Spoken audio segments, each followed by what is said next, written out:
কিন্তু বাশির ভাই জানতো না আমি একদিন ন্যাশনাল লেভেলে খেলবো। Welcome to filmy sonnet. সিনেমার নামের মতো ট্রেলারেও জোর তুললেন শাকিব খান। রিলিজের দুদিন আগে চলে এলো তুফানের ট্রেলার। তো কেমন লাগলো এই ট্রেলারটি? এক কথায় সেরা। ট্রেলারটি শুরু হয় চঞ্চল চৌধুরীর ভয়েস ওভার দিয়ে।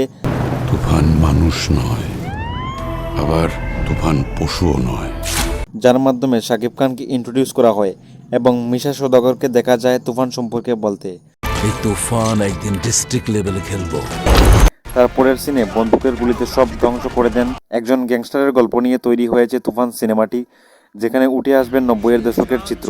সিনেমাটি পরিচালনা করছেন রায়ান রাফি। তিনি বলেছেন এটি তার ড্রিম প্রজেক্ট, যার জন্য প্রচুর বাজেট লাগবে। তাই বাংলাদেশের 2 প্রযোজনা সংস্থা সহ কলকাতার এসবিএফকেও নেওয়া হয়েছে। বাংলাদেশে এরকম সিনেমা আগে কখনো হয়নি। টিজারে শাকিব খানকে প্রচুর অ্যাকশন করতে দেখা যায়। তাকে লম্বা চুল ও দাড়িতে বেশ খতরনাক লাগছে। তার ড্রেস আপ থেকে শুরু করে তার হাঁটা চলা সবকিছুতেই একটা সোয়াগ অ্যাটিটিউড ছিল। ট্রেলারটি দেখতে খুবই ভালো ছিল, কারণ লোকেশন, সেট, ক্যামেরা অ্যাঙ্গেল কিছু কিছু জায়গায় বেশ ভালো। তার পাশাপাশি এই ধরনের অ্যাকশন ফিল্মে যেটা খুব বেশি ইম্পর্টেন্ট সেটা হলো বিজিএম, যা এই ট্রেলারটিতে আমাদের অ্যাটেনশন ধরে রাখতে পারে ও এক্সপেকটেশন অনেকটাই বাড়িয়ে তোলে। ট্রেলারটিতে শাকিব খানকে খুবই স্মার্টলি প্রেজেন্ট করা হয়েছে এবং তাকে সিনেমাতে বিভিন্ন লুকে দেখা যাবে, যেমন ছোট থেকে বড় হয়ে ওঠা ও পরবর্তীতে তাকে গ্যাংস্টার হয়ে ওঠার জার্নিতে খুবই ভালো মানিয়েছে। সিনেমায় নবিলাকে দেখা যাবে, তবে ট্রেলারে তাকে বেশি দেখা যায়নি। তাছাড়া মিমিও রয়েছেন। মিমির সাথে শাকিব খানের লাভ অ্যাঙ্গেলটি রাখা হয়েছে। মিমিকে সম্ভবত নেগেটিভ চরিত্রে দেখা যাবে সিনেমায়। ট্রেলারটিতে দুষ্টু কোকিল গানটি শোনা যাচ্ছে।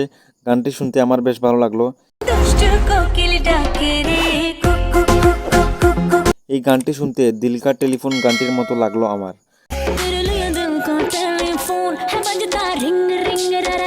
গানটি সিনেমা রিলিজের হয়তো বা পরে রিলিজ করা হবে।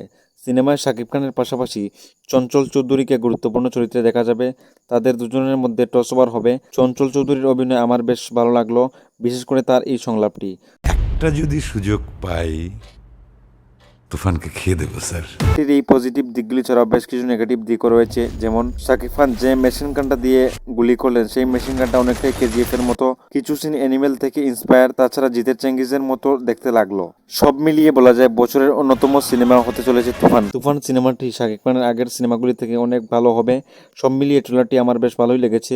এই ট্রেলারটিতে আমি রেটিং দিচ্ছি 10-এর মধ্যে 8।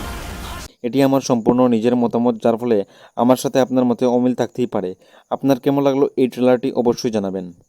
এখন এই পর্যন্তই, দেখা হচ্ছে আগামী ভিডিওতে। সমস্ত লেটেস্ট আপডেটসের জন্য চোখ রাখুন এবং সাবস্ক্রাইব করুন ইউটিউব চ্যানেল।